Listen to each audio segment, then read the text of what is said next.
Assalamualaikum warahmatullahi wabarakatuh. Yang terhormat Ibu Fatiah Kusmaduni, MPD selaku dosen pengampu mata kuliah pembelajaran Matematika MSD dan teman-teman PGMI 4F yang berbahagia. Di sini kami dari kelompok 5 akan mempresentasikan hasil diskusi dari kelompok kami dengan makalah yang berjudul Geometri 2. Sebelum sesi penyampaian materi, saya Hana Istifada selaku moderator akan memperkenalkan anggota dari kelompok 5. Yang pertama yaitu saya sendiri Hana Istifada, kemudian Rodiah Nur Amin, Dini Fitriani Mahbubah, dan yang terakhir Muhammad Zufri Zainuddin. Selanjutnya penyampaian. Saya Hana Istifada, absen 17, NIM 12620520153, akan menjelaskan materi yang pertama, yaitu pengertian geometri. Geometri, geo, bumi, metron, pengukuran. Ilmu ukur atau ilmu bangun adalah cabang matematika yang bersangkutan dengan pertanyaan bentuk, ukuran, posisi relatif gambar, dan sifat ruang. Geometri menurut Bird merupakan bagian dari matematika yang membahas mengenai titik, garis, bidang, dan ruang. Sedangkan Slamet Suyanto menyatakan bahwa geometri merupakan pengenalan bentuk luas, volume, dan area.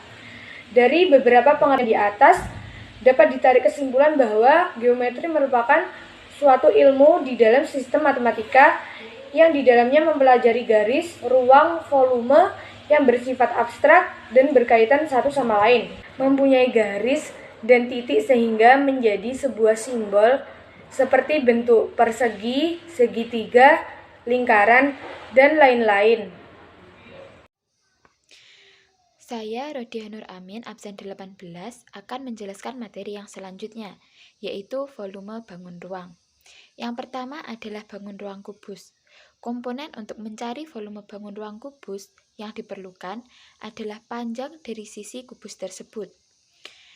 Dengan rumus, volume kubus adalah sisi dikali sisi dikali sisi, atau sisi pangkat 3. Selanjutnya adalah bangun ruang balok. Balok memiliki sisi yang tidak sama panjang. Komponen untuk mencari volume balok adalah panjang balok, lebar balok, dan tinggi balok. Untuk mencari volumenya, kita dapat menggunakan rumus volume balok adalah panjang dikali lebar dikali tinggi. Selanjutnya adalah volume prisma. Secara umum, rumus dari volume prisma adalah luas alas dikali tinggi. Jadi, volume prisma tergantung pada bentuk alas prisma tersebut. Misalnya, dari prisma segitiga. Karena rumus dari volumenya adalah luas alas kali tinggi, maka yang kita cari adalah luas segitiga dikali tinggi prisma.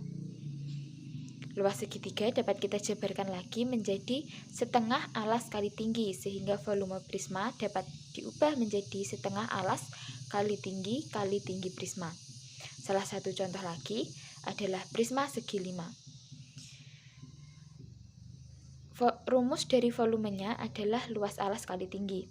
Sedangkan luas dari segi 5 dapat kita rumuskan menjadi 1,72 kali sisi kali sisi, sehingga volume prisma menjadi 1,72 dikali sisi segi 5 dikali sisi segi 5 dikali tinggi prisma. Selanjutnya adalah rumus volume limas. Secara umum, volume limas dapat kita rumuskan menjadi sepertiga luas alas dikali tinggi. Jadi, volume limas pun juga tergantung pada bagaimana bentuk alas limas tersebut. Misalnya adalah limas segitiga, maka kita juga harus mencari luas segitiga tersebut terlebih dahulu, baru kita masukkan ke dalam rumus dari volume limas. Selanjutnya adalah volume tabung. Volume tabung dapat kita rumuskan menjadi luas alas dikali tinggi tabung. Karena tabung selalu memiliki alas berbentuk lingkaran, maka kita dapat mengubah rumus tersebut menjadi pi r kuadrat dikali tinggi tabung. Selanjutnya, saya Dini Fitriani Mahbubah, NIM 1262052021555 akan menjelaskan materi berikutnya. Ada volume kerucut. Nah, kerucut ini terdapat bagian selimut dan alas. Selimut ini berbentuk seperti kerucut dan alas berbentuk lingkaran. Nah, rumus volume kerucut ini sepertiga pi R kuadrat kali T. Nah, pi tersebut 22/7 atau 3,14, sedangkan R adalah jari-jari lingkaran pada alas dan T tinggi kerucut dari alas sampai titik puncak. Selanjutnya ada volume bola. Rumus volume bola 4/3 pi R pangkat 3. Pi ini 22/7 atau 3,14, sedangkan R adalah jari-jari bola. Nah, slide selanjutnya adalah pencerminan dan simetri putar bangun datar. Pada gambar terdapat sebuah contoh pencerminan. Dengan mengamati gambar tersebut, maka kita akan mengetahui sifat-sifat pencerminan, yaitu yang pertama ada posisi gambar bayangan sama dengan posisi benda asal. Yang kedua, jarak gambar bayangan dari cermin sama jauh dengan jarak benda asal dengan cermin. Yang ketiga, ukuran bayangan sama besar dengan ukuran benda asal, hanya gambarnya berlawanan. Yang keempat, letak gambar bayangan dan benda asal tegak lurus dengan cermin.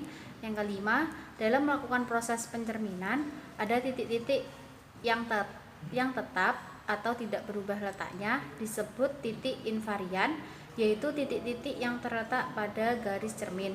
Yang terakhir, garis cermin ini disebut garis simetri atau dikenal dengan sumbu simetri. Benda yang mempunyai sumbu simetri dikatakan benda yang simetris. Sekian, terima kasih.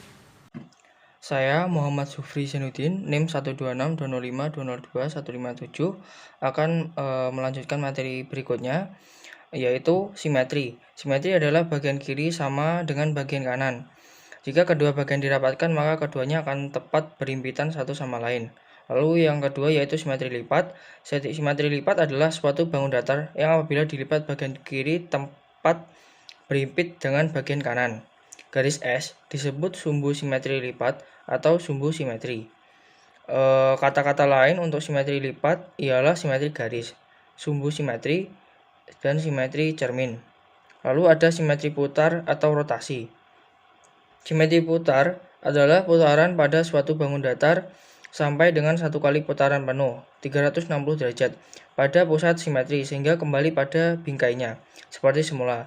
Adapun syarat tingkatan simetri putar adalah 1. Dalam satu putaran dapat menempati bingkainya berapa kali, dan 2.